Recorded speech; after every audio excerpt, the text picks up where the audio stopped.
in my opinion, race number 7 is even more difficult to handicap. I pretty much had to hit the all button. I left out a couple of horses off my early pick 4 ticket. That's the main reason why I spent $120.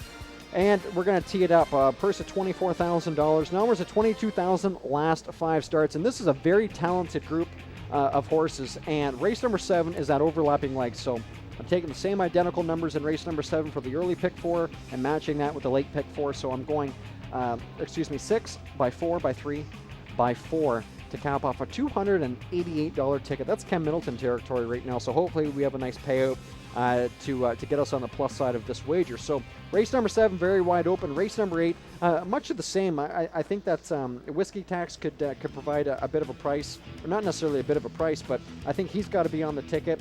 Race number 9, we're dealing with a short field of claimers. I went 3 deep in there. And then race number 10 is that Jackpot High 5. I'm going 4 deep in there because it's rather difficult. But race number 7, as I mentioned, numbers of 22,000 last 5 on the trot. Double Down Gas is extremely capable. Body Balance, we talked about him. Riveting Rosie, she'll likely be the favorite.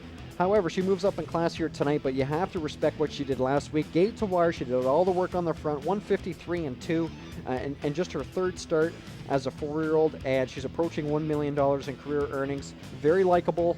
I picked her on top. However, can she taste defeat? Absolutely. Even a horse like Adversity, I think, can get the job done, because when looking at Riveting Rosie, you're asking yourself, okay, who else in this race shows 153 speed? Well, Adversity does.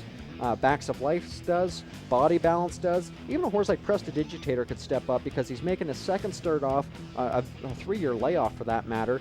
And I wouldn't be surprised in the least to see him drop numerous seconds off last week's lone start of the season. Even Double Down Gas. How often have we seen that gate speed that Reg Gassian puts into Double Down Gas? I wouldn't be surprised to see him as your first turn leader heading towards the quarter. So there's so many different angles to factor in, and I don't think the selections board is really doing much justice, because 3 of the 5 selections, or 2 of the 4 are leaning towards Riveting Rosie, including myself. But the Harness Eye is going to Double Down Gas, a 7-1 morning line, and TVG is going to White Becomes Her, a 10-1 morning line. Just goes to show how difficult race number 7 is to handicap. At least that's my thoughts.